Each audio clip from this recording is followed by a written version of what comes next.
Have you ever wanted to do a watercolor and I don't have any watercolor paper. I have no watercolors. I have got something for you in this bonus lesson that you are going to adore or love or just rock out with. You're going to take simple things around the house. I'm not going to tell you what because I can't tell you clues. And you're going to have the most spectacular watercolor piece that you've ever seen. So if you're ready, I'm ready. Let's get to it.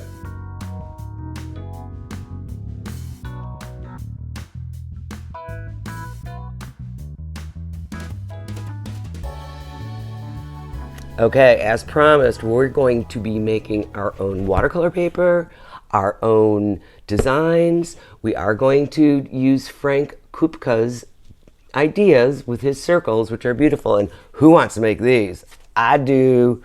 So, now that we've seen the possibilities and the outcome, let's find out how we get there. So, old pizza box top, that's clean. Even if it's not clean, doesn't matter. You need a stapler, 2 pieces. I tried with one and it wasn't sufficient, which means it wasn't enough. Now this does not fold over, so I'm just going to staple it in 4 corners. Make sure I'm getting it on the cardboard. If you want to, you can try to pull it tight because when paper towel gets wet, what happens? It gets all bunchy. So I always say have a treasure box of things you can use, circles especially, because they're very difficult. You may use a small permanent marker or a large one.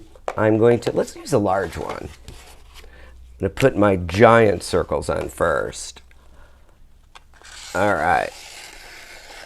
1, 2,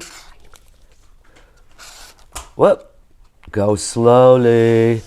I'm trying not to. All right, I'm going to also use the small marker. I should put the top on here. And here a click. All right, this is the beginning of my design. Now I'm going to turn this and keep creating these organic circle lines. I don't want it to look like a beach ball, which I almost did not too long ago. And was like, yeah, it's easy to do. Ooh, I like that. Now this one's kind of hanging there, so let's go small. Let's go smaller. I've got this top right here. We'll go smaller in here, and that way I can connect that line. All right. Super open space here, right? How about we bring this up here? I like when it makes almost like the shape of your eye. It's a oval with pointy tips. And remember, you're going to be coloring all of these in, so don't go too wild. And I'm going to finish it off by just pulling it this way. I have all these different shapes. This one's a little smaller. Let's see if we can just ease out the corner with these smaller lines. His artwork, he had repeat lines. All right, and then let's do one here. And then I'm going to show you how to color it. Go slowly because this will rip and it's absorbing all of this color. This is a huge space. I'm not super happy with that, so I'll get my medium size plate out. And let's see. Good thing about circle things is you can move them around and it totally changes everything. Let's try this from here to here. Ooh, nice. See, it's got the right amount of positive and negative space. Now what you'll be doing next is taking your water-based markers and filling these spaces in. And again, go slow because you need this to soak into the paper toweling. Just because it's a full shape doesn't mean I cannot use many colors. So you will be filling these in with your favorite colors. Make sure they look good to each other. I've done many of these and my pink is telling me it's very tired. Time to repurpose my pink. Now, this is where you are going to begin. This is what's going to look like when you have all your colors in. Fantastic. Now, I have a little spray bottle. You can get these little ones at 99-cent stores and those little kits that you get for traveling.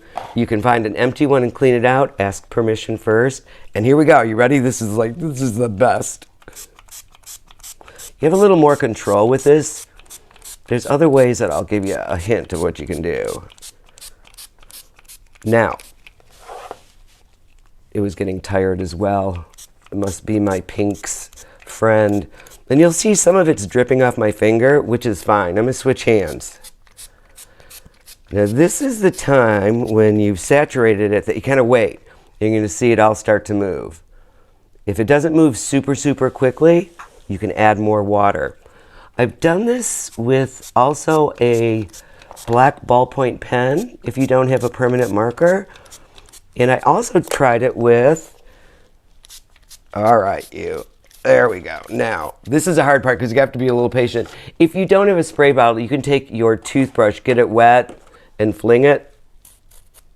Takes a lot longer. Here we go. It's starting to do it. That's actually called bleeding when one color comes out of another. These are starting. Look at how that green with that red. It's amazing.